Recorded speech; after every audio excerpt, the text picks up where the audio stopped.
रही मन की मन व्यथा रखिए मन में गोए, सुन इछ लई है लोग सब बांट न लई है कोई।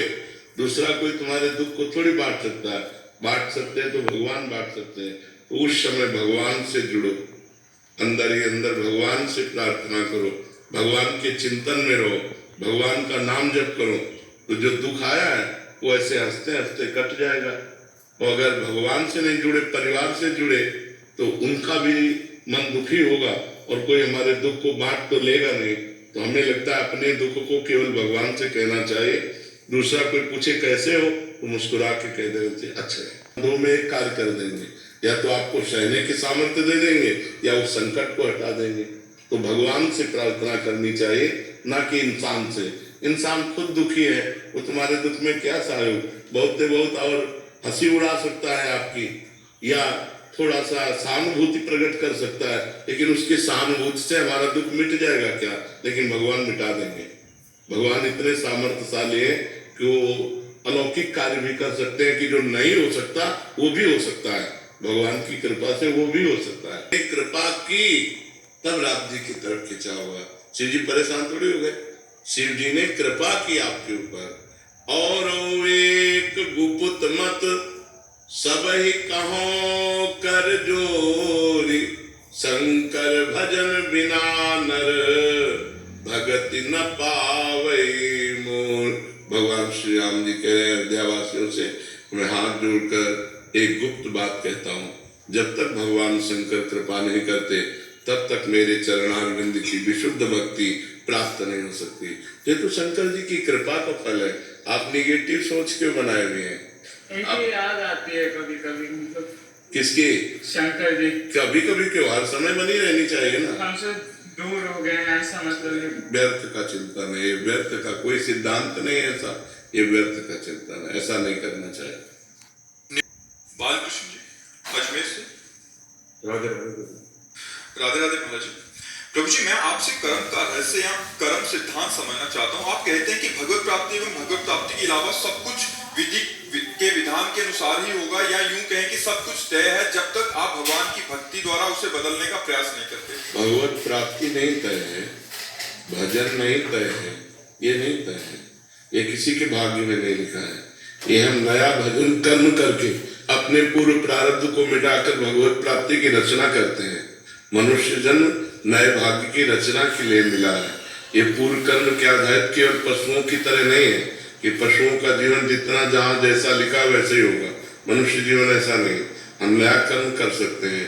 दो केवल परिणाम हम नहीं बदल सकते, आया हुआ दुख और आया हुआ सुख। पुण्य के कर्म के परिणाम से हमें सुख आएगा, पाप के कर्म परिणाम से हमें दुख आएगा।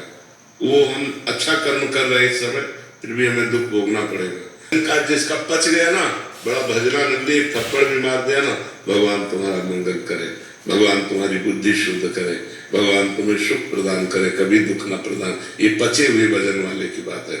करत जे अनशहन निंदक तिन्हु पे अनुग्रह किए। जो अपनी निंदा करे, अपना अपमान करे, जो अपने को दुख दे, उनको भी सुख देने की भावना, ये पचे हुए भजन का लक्षण है। उसका भजन पच रहा है। जैसे चावल पक जाए ना, कहीं से भी दबाव दब जाता है, ऐसे भजनानंदी जो संत है जिनका भजन पच गया, बड़े दैन्य, बड़े कोमल, बड़े सरल स्वभाव के, उनमें कटुता नहीं मिलेगी, उनमें कठोरता नहीं मिलेगी। संत सरल चित जगत हित जान स्वभाव सने। उनका स्वभाव, उनका सने सरल। संत ते हुए न कार्य जाने। जब गोस्वामी जी ने संत की परिभाषा लिखना कि संत का क्या स्वरूप हो सकता है, तो बोले बड़ा कोमल संत का स्वरूप होगा। तो बोले कितना कोमल होगा? बोले मक्खन जैसा। संत हृदय नवनीत समाना। नवनीत कहते हैं मक्खन। फिर चिंतन आया कि मक्खन में तो दोष है।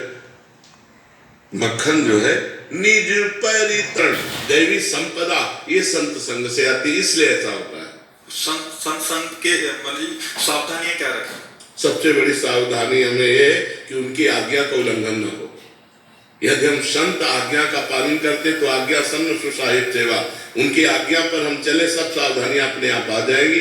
वो जो आज्ञा कर रहे हैं, जो निषेध कर रहे हैं, ये नहीं करना चाहिए, और जो कह रहे करना चाहिए, बस उसी पे आप चलो जिसमें कह रहे करना चाहिए। कभी न माया छू सकती, न कभी काम क्रोध तुम्हें प्राप्त कर सकते हैं। अगर मनमानी की तो लाई के सम चलत ही हो तो और क्यों, थोड़ी भी अपनी मनमानी की तो आपका परमार्थ मार्ग छूट जाएगा। नहीं तो माया नाम की कोई चीज ही नहीं है कि आपको परास्त कर सके, केवल भगवान ही भगवान है। जब हम गुरु आज्ञा, संत आज्ञा, शास्त्र आज्ञा का उल्लंघन करते हैं तो फिर हमें भ्रम फंसा लेता है। माया का मतलब भ्रम फंसा लेता है कि स्त्री में सुख है, पुरुष में सुख है, रुपये में सुख है, मान बढ़ाई में सुख है, पूरा जीवन इसी भ्रम में नष्ट हो जाता है। और जब हम सत्संग करते हैं तब ये लगता है नहीं, सुख तो भगवान में है, भगवान के नाम जपने में, भगवान की आराधना में है, सत्य मार्ग में चलने में, संयम में चलने में है, धर्म से चलने में। ये बातें हमारी समझ में आ जाती है।